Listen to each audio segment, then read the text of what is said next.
les dijo: cuidado. Guárdense de toda avaricia, porque la vida del hombre no consiste en la abundancia de los bienes que posee.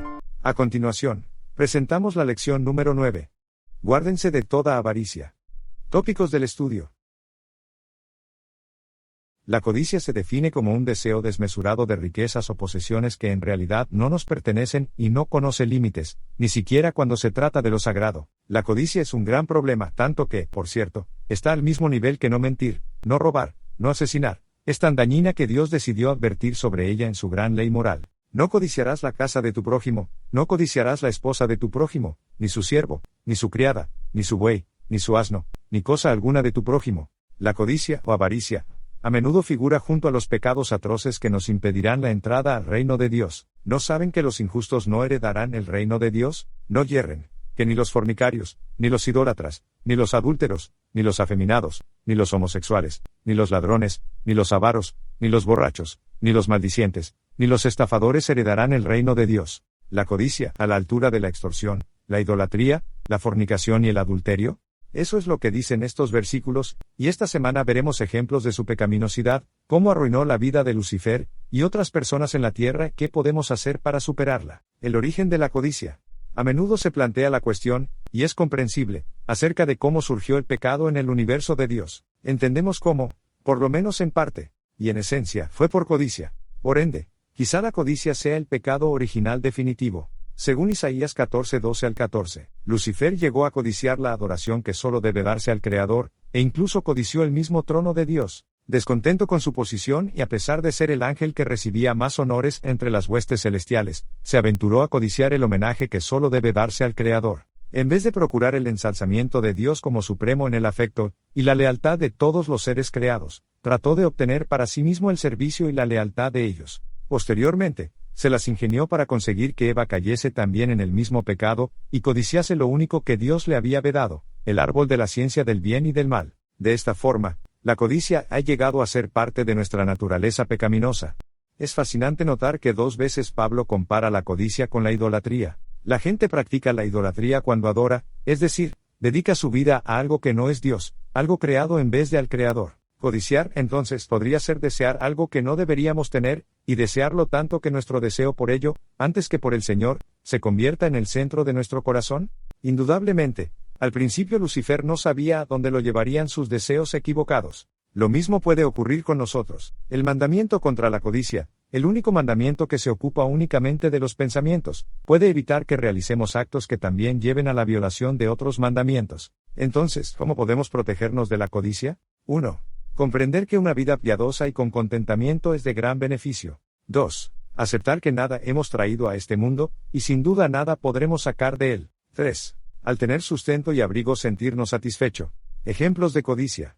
Acán. El primer desafío real en la conquista de Canaán fue la ciudad amurallada y fortificada de Jericó. Nadie sabía qué hacer para derrotar a los habitantes de Jericó, ni siquiera Josué. En respuesta a la oración de Josué, Dios le reveló el plan para la destrucción de la ciudad, el cual siguieron. Pero luego de esa victoria las cosas tomaron un giro decididamente malo. Una vez confrontado, Acán admitió lo que hizo, diciendo que había codiciado esos bienes. La palabra hebrea traducida allí como codiciar, chamado chendá, no implica necesariamente algo malo. Puede traducirse como hermoso, deseable, deleitoso, bueno, amado, placentero, y, por supuesto, codiciable. Por ejemplo, se usa para hablar de Daniel como muy amado o se aplica al mismo Jesús como el deseado. Sin embargo, en este caso, este chamad era una mala noticia. A pesar de la clara orden de no saquear para sí de las ciudades capturadas, Acán hizo exactamente eso, y desprestigió a toda la nación. El problema surge, como en el caso de Acán, cuando deseamos lo que no nos pertenece,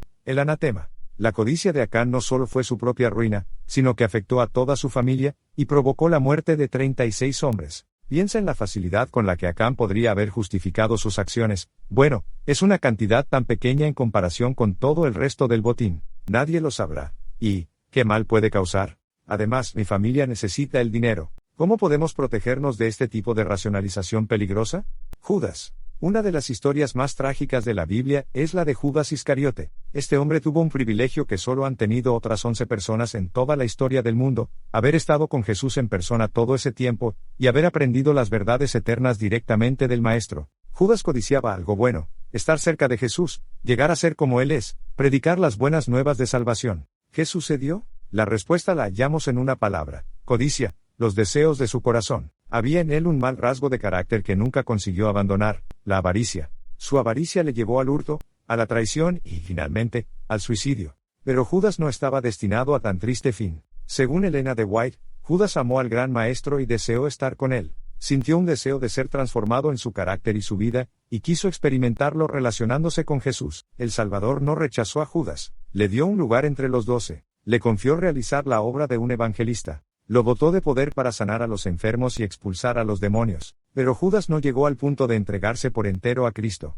Al igual que nosotros, podría haberse asido del poder de Jesús para transformar el corazón. Su historia hubiese sido totalmente distinta. Al fin y al cabo, todos tenemos defectos de carácter que, si nos rendimos, podremos superar mediante el poder de Dios que obra en nosotros. Reflexionemos al respecto. Lo que parece una cosa pequeña, un simple deseo del corazón, puede llevar a la calamidad y a la pérdida eterna. Ananías y Zafira. Era una época emocionante para ser miembro de la Iglesia. Después del gran derramamiento del Espíritu Santo en el día de Pentecostés, los apóstoles predicaban el Evangelio con poder y miles se unían a la Iglesia. La multitud de los que habían creído era de un corazón y un pensamiento, y ninguno decía ser suyo nada de lo que poseía, sino que tenían todas las cosas en común. Qué privilegio tuvieron Ananías y Zafira de formar parte de la Iglesia primitiva, verla crecer y ver la manifestación del Espíritu Santo de una manera tan marcada. En este escenario, Ananías y Zafira, obviamente impresionados por lo que estaba sucediendo, quisieron ser parte de ello y decidieron vender una propiedad y contribuir con las ganancias a la Iglesia. Hasta aquí, todo bien. El problema vino cuando tuvieron en su mano el importe de la venta. El libro de Levítico establece que la venta de una propiedad debía darse como ofrenda a la tesorería del santuario. El diezmo también está incluido en esta lista de cosas sagradas. Levítico 27 señala que todo lo que iba a consagrarse al Señor, primeramente debía ser tasado por el sacerdote antes de venderlo o redimirlo. Esta valoración del sacerdote puede sugerir la intención de evitar que surja la codicia debido a la infravaloración. La tasación podría haberse instituido para evitar que el adorador retuviera parte de los ingresos. Ananías y Zafira pensaron: es mucho dinero para dárselo a la Iglesia, es mejor quedarse con parte. De todos modos, nadie se va a enterar del precio real de la venta, así nos mirarán con el mismo respeto que a Bernabé y a los otros fieles. En otras palabras, aunque habían comenzado con la mejor de las motivaciones, su codicia finalmente hizo que mostraran una fachada, y pretendieran ser lo que en realidad no eran, fieles en lo más íntimo de su corazón. El pecado nubla nuestra mente. ¿Acaso Dios no sabría el precio de la venta? ¿Puede alguien robar a Dios y quedar impune? Su codicia fue su perdición. Si Ananías y Zafira hubieran tenido éxito en este fraude, la credibilidad de los apóstoles y la legitimidad divina de la Iglesia se habrían corrompido desde el principio. Aunque en la actualidad no ocurre el mismo juicio inmediato, llegará el día que todos darán cuenta exacta al Señor de todo lo que hayan hecho, sea bueno o sea malo. Y vino un gran temor sobre toda la Iglesia, y sobre todos los que oyeron estas cosas. Después de este incidente, la gente seguramente tuvo más cuidado al devolver su diezmo. Sin embargo, aunque este triste relato no se incluyó en la Biblia como una advertencia sobre la fidelidad en el diezmo, ¿qué nos enseña? ¿A dónde puede conducirnos la codicia? ¿Cómo vencer la codicia? A nadie le han puesto una disciplina por codicia. Sin embargo, la codicia es un problema del corazón, y al igual que el orgullo y el egoísmo, a menudo pasa desapercibida. Por eso puede ser tan mortal y engañosa, que nos puede dejar fuera del reino de Dios. Ya es bastante difícil vencer los pecados que son obvios: la mentira, el adulterio, el robo, la idolatría, la transgresión del sábado.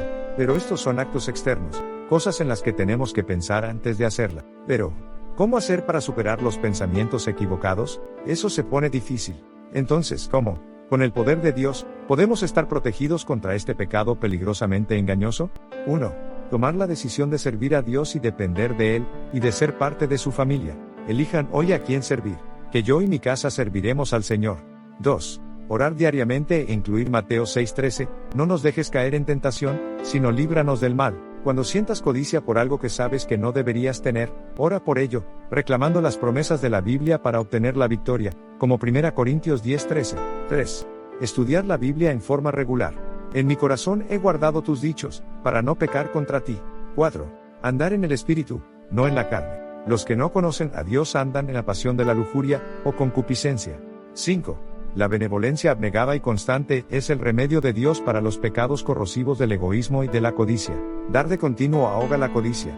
Jesús fue tentado en todo, así como nosotros, y, para poder resistir, pasó noches enteras en comunión de oración con su Padre. Jesús no dejó esta tierra hasta que abrió camino con el ejemplo, y luego prometió poder para que, cada persona que lo desee, tenga una vida de fe y obediencia, y desarrolle un carácter como el de Cristo. Busquen al Señor mientras puede ser hallado, llámenlo en tanto que está cerca. Deje el impío su camino, y el hombre malo sus pensamientos, y vuélvase al Señor, quien tendrá de él misericordia, y a nuestro Dios, que es amplio en perdonar. El que encubre sus pecados no prosperará, mas el que lo confiesa y se aparta alcanzará misericordia. Dios te bendiga.